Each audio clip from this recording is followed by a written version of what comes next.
ตัวพี่น้องเนาะทางออกบ้านแกดินบล็อกมาอันเป็นเพื่อนอ่าเอ้าดินบล็อกเฮียโอ้ยเนาะเฮียบ่โคตรโพเฮียกระถิ่นไปทางเลยช้ามันทางยากๆอยู่โอ้ยพี่น้องเอาทักทายสบายดีพี่น้องเบัดทุกคนพี่น้องเอ้ยมื้อนี้ก็เปิดภาพมากะอยู่เพื่อนอยู่ซ่านบ่เตียงให้น้องนิ้วก็น้องเมฆมารับมื้อนี้เพราะว่าประตูเอารถไปฝากไว้ให้อยู่ศูนย์พี่น้องเอ้ยเป็นอีกล่ะมันเบรกติดถอยหลังก็บ่ได้มันแบบปินไปขึ้นมาข้างสร้างเป็นนักเบิดนะพี่น้องในบ้านนี่ทั้งคนทั้งรถเนาะนี่ก็โดยสบายดีเด้อเนาะอันนี้ก็หมักทั่วพี่น้องเลยฝึกหมักทั่วดินบ้านเอิญอยู่ฝั่งไทยเอิญทั่วนี่สูงบ่าวตูนกับน้องบองฝากมาให้เด้อขอบใจน้องเพิ่นในไลน์มนหักส่วนก็เฮ้ได้กินทั่วดินเนาะเอามาเอาแกงไก่ถาน้องเพิ่นแบบบ้านๆเฮาพี่น้องเนาะเอาพี่น้องเนาะกินข้าวแล้วก็พากันออกเดินทางจักสิไปใช่แล้วเพราะว่าน้ำก็ท่วมบ่ช่วงนี้จักสิไปใช่พี่น้องเอ้ยท่วมหมดแล้วยังแต่บ้านโคกนี่แหละบ่ได้ท่วมหม้องอื่นท่วมแถวอาจจะพกสะพอนแถวพุ่นแหละเชฟปูนก็ท่วมเชฟปูนก็ท่วมท่วมมาพี่น้องมากินข้าวนำกันกินข้าวกินปลานำกันเด้อพี่น้องเด้ออยู่เฮือนอยู่ซ่านเอาอาหารบ้านๆถ้าน้องเพิ่นเพราะว่าบ่เตียงมากินนี่เด้อก็เลยให้ได้กินข้าวมามีใส่มันบ่ใส่สมุนไพรพร้อมได้ขับรถจะมาอ้าวเลยทางเลยหมุนไปประตูพี่น้องเลยชิมมึงดูแซ่บได้ชิมมาพี่น้องมากินข้าวน้ำกันจังเดินทางแซ่บได้นี่เลยกินสีมือเมียอ้ายนะรับคันเทพเทพยังมาคารวะเทพยังมาคารวะเฮ็ดกินแซ่บได้พี่น้องเมย์น้องดิวในตู้ก็เฮ็ดกินแซ่บแต่ว่าเราจะเค็มนิดนึงแต่ก่อนได้ดีแต่บ้างโหเลยดิเป็นยังไงถึงเป็นโรคตายมักเราก็หมักเข้มคือกันมักแบบรสชาติแบบจัดๆนะเข้มข้นนะแม่คนอื่นกินจางๆจืดๆแต่ว่ามันก็ดีต่อสุขภาพเดี๋ยวทำหมักกินมันขึ้นแล้วนะมันคือแบบปั๊บเลยนะประมาณนี้มาพี่น้องแกงไก่ราดไก่บ้านเขาเดี๋ยวซื้อตลาดดอก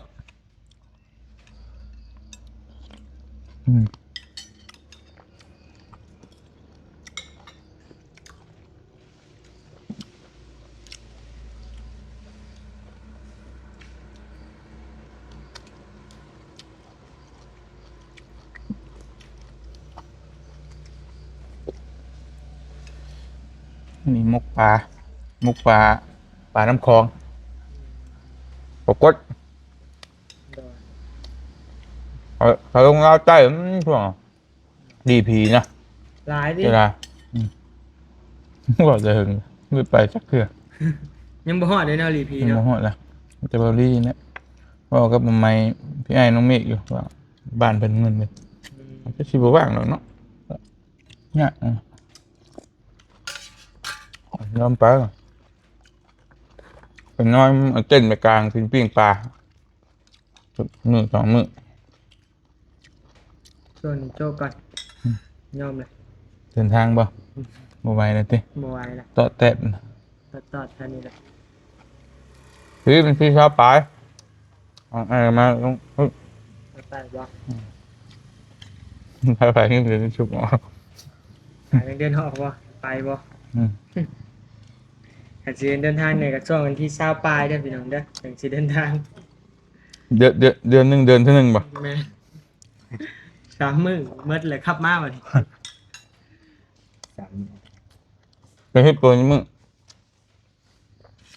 4 มื้อ3คืนเนาะ อืม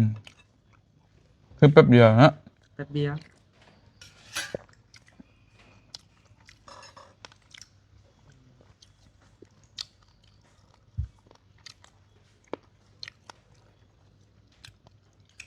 เป็นเซปอนฮอบกินนี่ก็ทางเต็มที่บอกก็ยังบ่เต็มที่ปานใดเข้าไปบ่ฮอดบ้านเดี๋ยวกลับนำนี่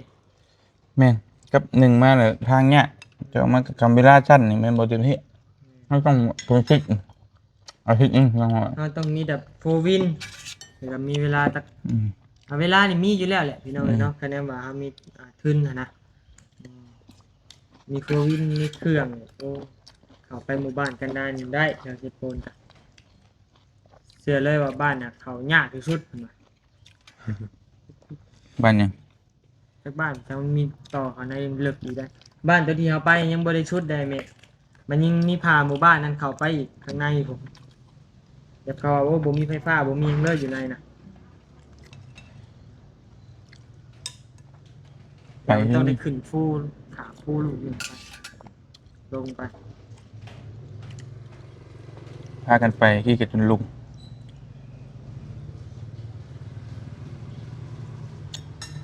แต่เพราะว่าท่านไทยเที่ยวเขาไทย ยำแรงคักสุดยำแรงยำแบบเลี้ยวเขาไม่นะหนาวๆเนี่ยเอาผ้าห่มไปแกะ แม่น อืมไปบรรยากาศเต้นเป็นนอนอยู่ในป่าชุดละคืออีก2-3 เดือนช่วงมาเจียงกลับมาไปลุยเต็มที่ไปถ่ายเล็กน้อยอีกครั้งหนึง หารบเล็กน้อยอีกเมื่อ ไปถ่ายไหมที่บัดนี้ หานอนไล่ลบ2 คืนเลย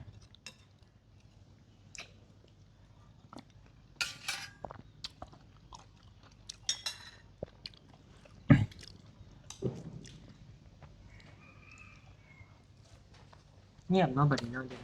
ว ไปเอาที่อ่ะ เอ้ย มักอยู่ที่อ่ะ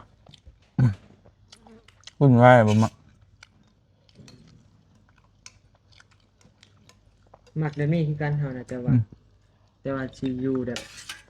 กูมือคือสิบ่ได้ อยู่คือมือได้เฮือนเฮา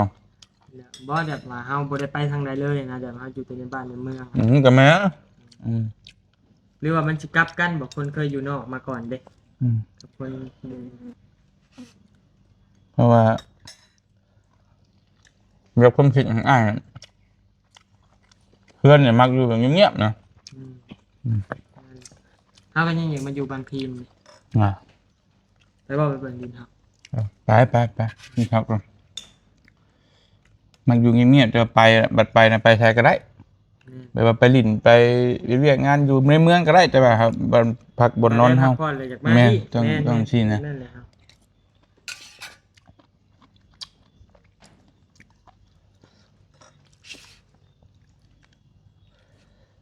ดินเฮาอยู่พุ่นกับคะแนนว่าได้มีเงินกันได้เฮ็ดเงินกันเลยสิปลูกกับเจ้านี่แหละข้างหลัง ยุบเพื่อนอยู่กายเดี๋ยวเลยเฮ้ยมันนั่นประกาศกายเรื่องเลย บ่มันคนละตอนน่ะ นั่นป่ะ เออ ต นี่ อน ไง ขาย จะ ทั้ เห็ ง น หนาตอนของเฮาน่ะ30 คูณ 100น่ะอยู่ทั้งหลักทั้งหน้ากันเนาะปินหน้าใส่กันเนาะ โอ้ครับครับ คนละภาคทาง ฮะ ปินหน้าใส่กันเลย อืมคิดทั้งลำป่ะ บ่แล้วเข้าไปชาวแมท บ่ได้ขายป่ะตน บ่ขายกายบ่มีมูลบ่มีมั่งเกิน ดินนี่แบบว่า ดินมูนดินมั่งบ่หรือว่าแม่ชื่อไว้ ดินมูล อืม แต่อยู่เซโปนนะแม่เขาชื่อไว้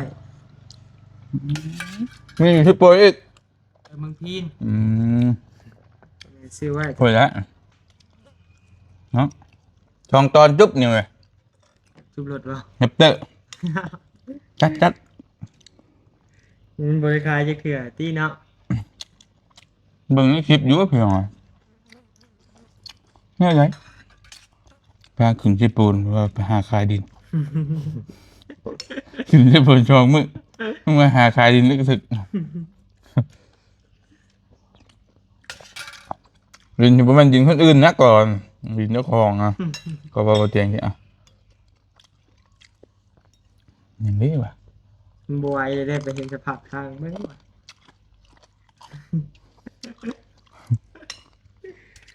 เดี๋ยวก็ไม่นัดแม่อีกได้ตอนจะไปถ่ายนะ บ่เราก็แม่อีก แม่นจนไปฮอดบอลที่เลยก็จังบอกเราอ่ะมาเจ้าคายดินเด้อวะ ร้อยเนาะเฮ้ยของเทะ ก็เคยได้ยินข่าวๆเด้ว่าเพิ่นอยากขายใส่แล้ว ขึ้นลูกปลาเนี่ยจะกินข้าวกับหยังอยู่เดือน เอาไปกินนั่นผัดกัดนา อืม กินข้าวเจ้า ไม่ว่าอะไรกินเนาะกินเนี้ยพี่น้องเลย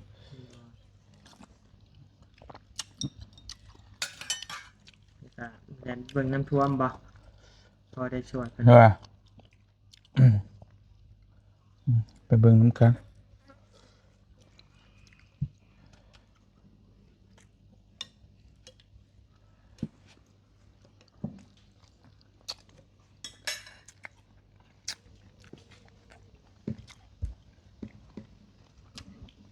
แซ่บดีเข่าจะเบิดคลิปนึง มันสิมาเลยพี่ มันจะเบิดเลยอ่ะแข็งเนาะเข่าเนาะโอ้ มันถึงน้ำระยะ ขายปัชชะ ซื้อกินที่ ชื่อเหรอ ซื้อข้าวต้นซื้อมันจะไทยเนาะคักเนาะ แม่ง เฮากินแล้วตอนนั้นแซ่บดีนะมันแบบอ่อน อืม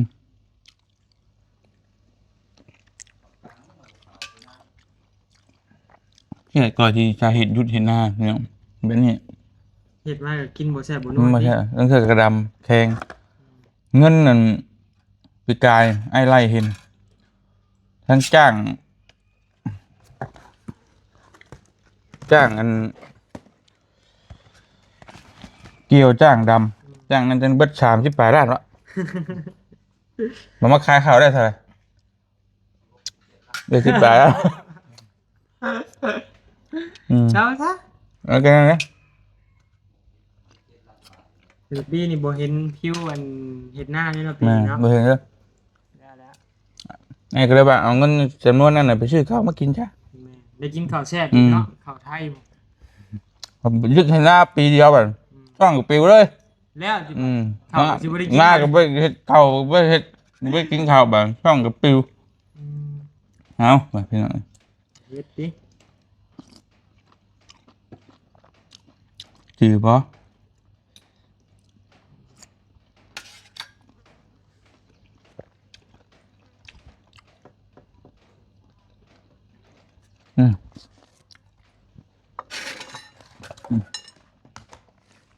พอดิน ลาวใต้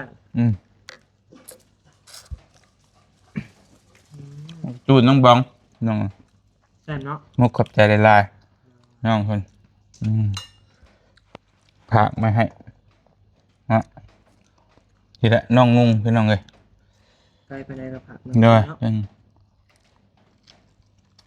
จนหามื้อพี่น้องก็ถามมา ก็เป็นอย่างนั้นเนาะ เที่ยวกระจอบซ้ำมึงไปแล้ว มันคือชาเนี่ย จริงๆก็หลดแล่น จริงๆปากเฮ้ย อืม ดูซ้ำเนื้อยังบ่ว่าแล้วเ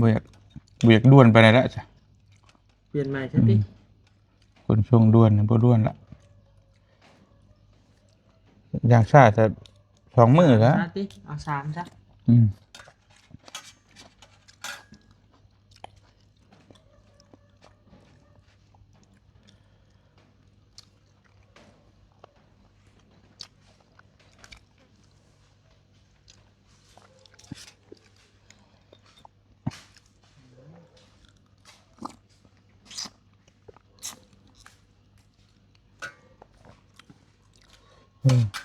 น้ำนัวพี่น้องจ่าได้อะ ซื้อของคอง เอ้าชุดของเมืองมาวันนี้ตกคลองเลย อืม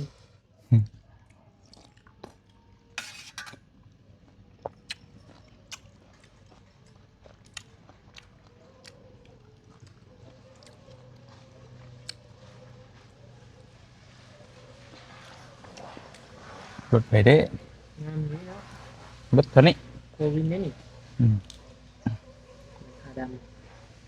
บอสหลังคาลำบางตัวกับบอฮู้ มีบ่ แม่นอยู่ไทยครับสองก็มี ำ แต่มาบ้านเขาเนี่ยมันครับสี่เบิดเลย โควิดที่ อืมอยู่ข้างนอก มัน บ่แม่น คัก น้ำบ้าน คักอยุโฟอันมันอันนั่นกะคักอยุแต่ว่าโฟมันนี่บ่แห้งปานใด เห็นบ่ อืม อ้ายบ่เคยครับเด้อเชียว มันช้าง่ายนะเอาง่ายบ่ฮู้มันเป็นหยังมันหนักบ่ อืมโฟแบบโฟบนสปีดเด้ อืม บ่าวเสียชื่อแล้วเบนใหญ่ครับ โตโยต้าที่ เบิดวางแล้วบ่ะ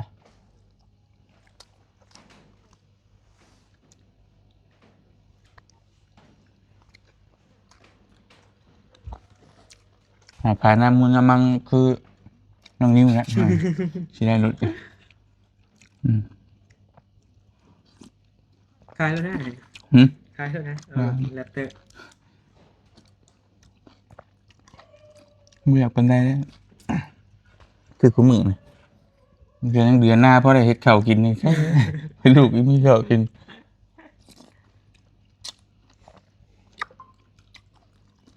คือแต่ก่อนยังได้อยู่